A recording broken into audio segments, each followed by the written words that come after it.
play with the world, and I'm out playing with the world. In fact, I am in Brazil still. I'm in Abidjan. Right now I'm at the casa. If you can see how beautiful of a day it is, just like such a lush garden. And you have to put Brazil on your bucket list. Every single one of you, add it to your magic list because it is a magical place here. As I get ready to leave, I've been reflecting on some of the things that have been happening on my trip, and I had to share some more inspiration with you. Obviously, by the time you guys get this message, I'll probably be back in Portland, Oregon. However, good insights are good anytime. You don't have to, be in a place to get the aha moments. So I'm going to share with you guys my aha of today. And it happened where at lunchtime I was reading my book. I have my manuscript here, the final stage, and I'm going through the final edits. And I was just sitting at a cafe, just kind of reading it, leisurely taking my last few days here in Brazil, having a blast, just reading and making sure all the edits are in there.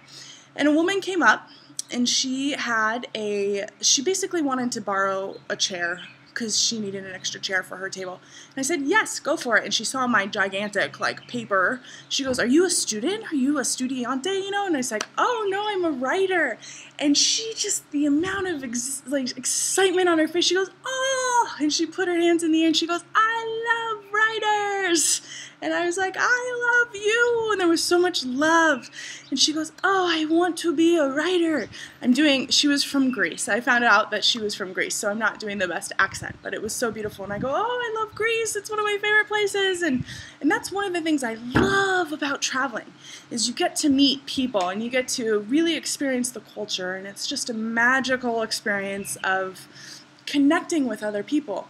And here she was saying she wanted to be a writer, and she was like, it's divine that I'm meeting you because I've been wanting to meet a writer and a travel writer. And I was like, yes, and there was so much love, we couldn't contain it.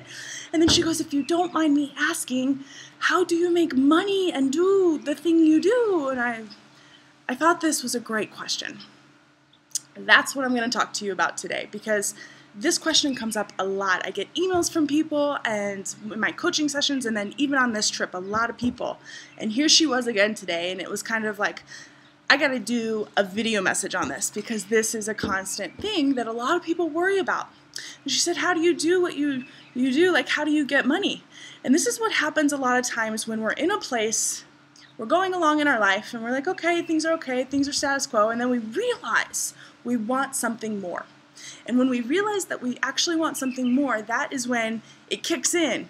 All of those things, those beliefs, those fear-based thoughts, they start to come to the surface. And so she said, I don't know how I can make money doing what I love. And what I answered her, so she asked me, how do you make money? You're a writer, you're traveling, how do you do money? And I said, my answer was very simple. I said, I do what I love.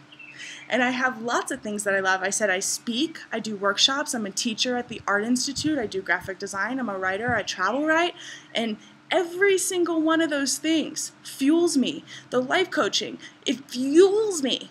And as long as I'm doing things that I feel alive when I do them, the universe will always bring the money. I had no idea that I could do so many things and be so happy. Because when you're in a corporate mindset, or when you're doing a job and all of a sudden you realize you don't like that job and you want something more, a lot of us say, well, how can I make money doing that thing? And for me specifically, when I very first left corporate, I was like, how can I make money being a writer? Oh my gosh, writers starve unless you're world famous and you're a New York Times bestseller. And those are the beliefs that I'm talking about. Those are the beliefs that come up in your head, and they say, you're not good enough, you're never going to make it, as whatever, A, B, or C, whatever you want to do. And then a really big belief that a lot of us carry around, maybe ask yourself if you relate, is I can't make money doing what I love. Or you have to work really hard to make money doing what you love. These are two limiting beliefs, and if you relate to these are the most popular ones that I find when I work with people that come up. And I know because I had both of them.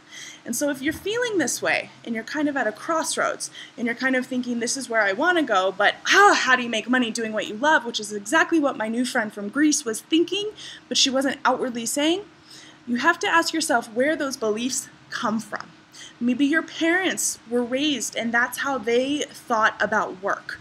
Because I'm here to tell you that work can be fun and work can be play, and you do not have to work a day of your life, and you can make more money than you ever thought possible when you follow your heart and live from here.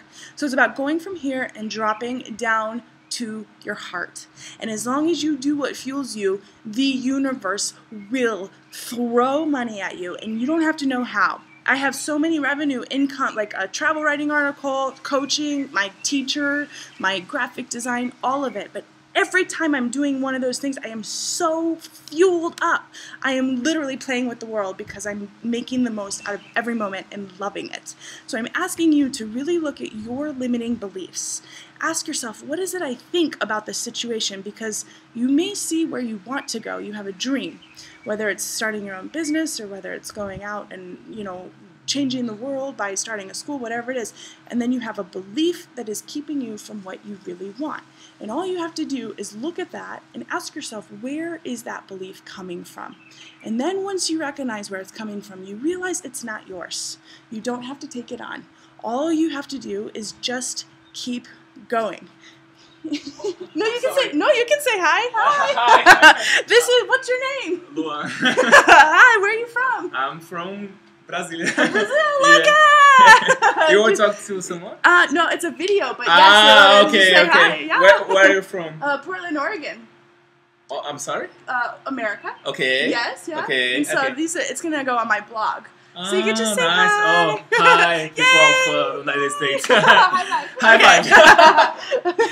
Ciao. Ciao. See, it's play with the world. But yes, so all you have to do is look at that limiting belief and then really come back and say, is this mine? Where did I learn this?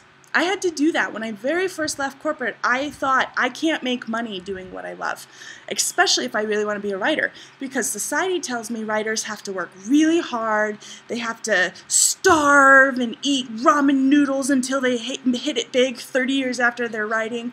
No, none of that is true. So for you to get to your happy, all you have to do is do what makes you happy. And when I told this woman this morning, my new Greece friend, she smiled, she goes, oh, can I hug you? And I said, yes, and we just hugged, and I met a new friend. And I said, just do what makes you happy, and the money will come. Especially if you're in a job right now that you absolutely love. Or, I'm sorry, if you are in a job that you don't love, then what you want to do is be appreciative of it and say, thank you, I'm so glad that I'm making money, and keep doing what you love, building that bridge towards getting what you want. So when I was in advertising in the big corporation, I was working, making good money, and at night I would write. At night I would travel to local shops and write about it for the local newspapers, and then eventually the travel writing expanded. And life coaching and everything else that I knew I wanted to do showed up and fell into place. The right people come, the right contacts, and the right time. But you have to be clear, and you have to be speaking from here. And when you do that, you cannot fail. Yes, I mean that. I mean, when you live from here, you cannot fail. You will get everything you want. Everything. But you must believe, and you must live from here. That is my message from today. And I see it played out day in and day out with people I meet who really put this into play. And they don't put a monetized aspect on it. They just say, okay, I'm going to do this. Because you know what? The people who care most about what they're doing, it's a very service orientation of, I'm doing this to help others. I want to do this to help others. For example, I want to bake cakes because it brings people joy. I want to design clothes because it makes people feel beautiful when they wear them. Whatever it is that you really want to do, think of how it helps others and let that fuel you, and the money will come. And I am living proof that this is true, and you just do what you love. And you get to meet great Brazilians and Greek friends, and I love you all, and I'm going to go play with the world for my final days here. But I want to thank you guys for showing up.